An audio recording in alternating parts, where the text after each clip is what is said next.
Was it overly cautious? Should he have started with Ben Doak? Well, was it, Keith? What do you think? Was it? I'm not sure, because there's two sides to it. This is what I'm saying. It's a bit nuanced. I'm not black and white on it. On the one hand, we've lost that horrific early goal, and my first instinct is this could get really messy. So Steve Clarke will probably argue, and with some vindication, that because he set up to try and nullify Hakimi as much as he could, and it was a little bit defensive, it kept us in the game.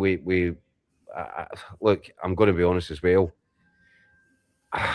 Do you look at it and say we stayed in the game because we were defensively sound? I'm not sure we were defensively sound. Morocco could have put us away inside the first 20 minutes, and heavily. So I think we rode our luck, and I'm not sure how much of that was down to the strategic plan and Steve Clarke and the team that he picked. And I'm struggling to get away from the fact that when we took the game to them a little bit more, when Ben-Gannon Doak offered us that out ball, and absolute contrast to the Haiti game where he was in acres of space and we took an eternity to try and get the ball to him. I saw, as soon as he came on the pitch tonight, there was 3 passes, all the same one, all over the top, or try to get over the top of the fullback to let him motor into the space in behind. It's what we were crying out for in the Haiti game.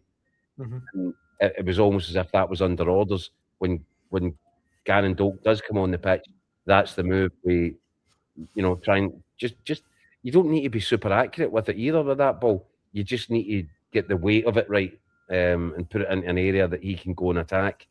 And I just thought when we did that, and we did open up a little bit, yes, there were times we rode a luck. I just thought we looked better.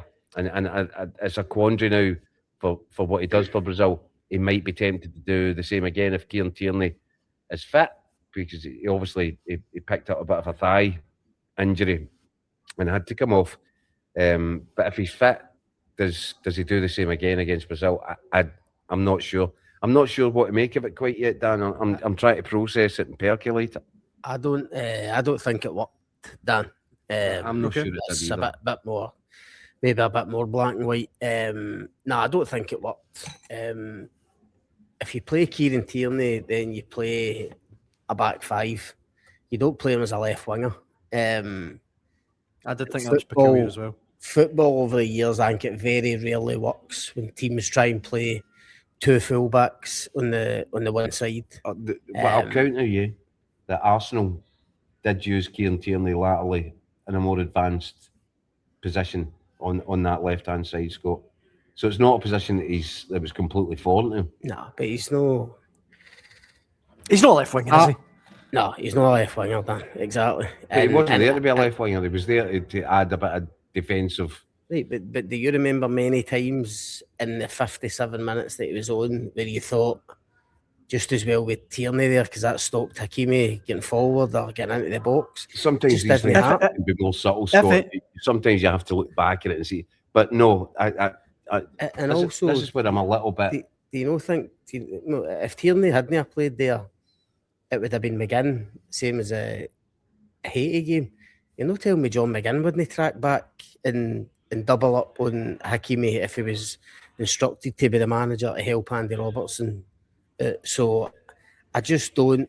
Like Jacko says, I understand the reasoning behind it, or probably what's been in the manager's head in terms of trying to stop not a world-class fullback, but no. I just don't think it worked. And everything, and by leaving out Ben-Gannon Doak, and I've been banging on about this all week, Dan, to you, he is our only attacking outlet with any pace at all. The only guy. And not only that. Sorry to jump in, Scott, as well. Not only that, he's the only player that looked like he could hurt Morocco tonight. The only player that looked like he could really hurt them. And in the first half, every time we broke on them, we had zero pace. Whether it was Christie, McGinn, Tierney. There was one in the first half where Tierney breaks, and you think you get acres of space. And Kieran Tierney's no slouch by any stretch.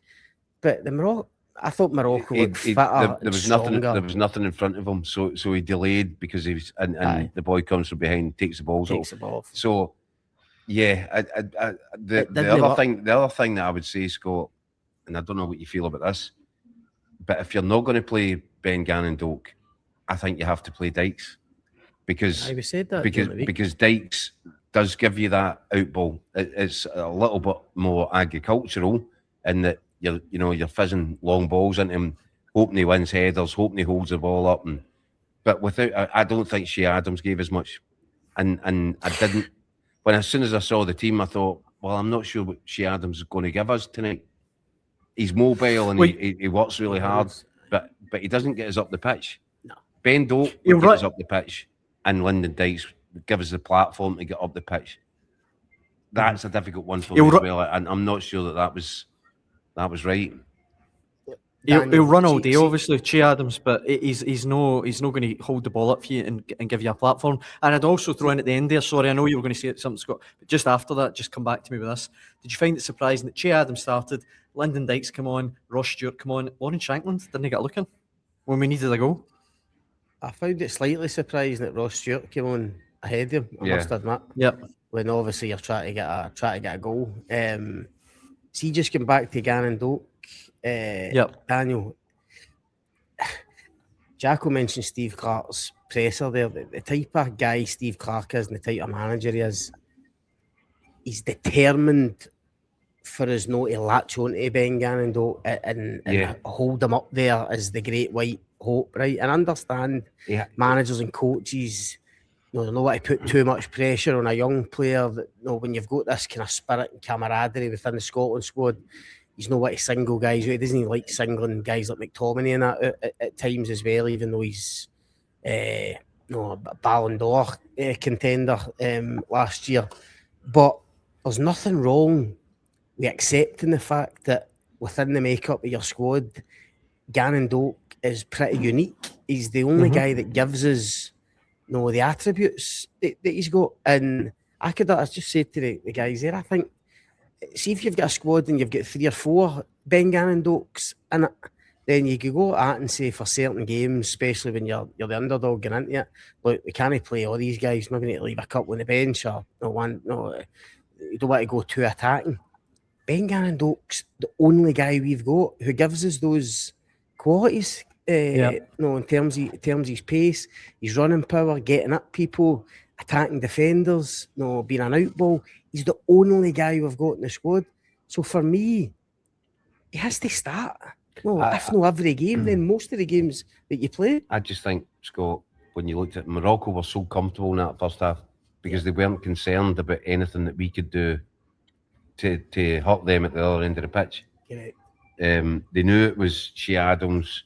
They had enough bodies back there to cover him. There was never any threat. Nobody was going to get in behind them, and it allowed them to dictate the play. And they just came at us in waves. We spoke to a couple of players after the game, and they said they were obviously, understandably talking up Scotland's performance in the last kind of 25-20 minutes. And they said they started making mistakes. They did. They started making mistakes because we got at them. Yeah. And with a guy in the wing who was scaring the life out the left back all of a sudden. Who wasn't a left back? It was Amrabat, wasn't it? Who was Steve Clarke will probably, I'll say they'll listen to this, but he'll hear all of these comments in the next few days, and he won't like it. No, because he'll think, well, no, that was the plan. No, you stay in the game, and then you unleash go at it for the last half. Ben-Gannon Doak. But it's too late, Jack. If you don't get the goal or get the result, the bottom line is we've come out of that game tonight, and I understand the players, being positive about the second half performance. It was much improved for the first. As I say, bringing Gannon Doak on helped us, but we still didn't have a shot on target. Then I didn't even have an attempt at goal in the first half. We've no managed a shot on target.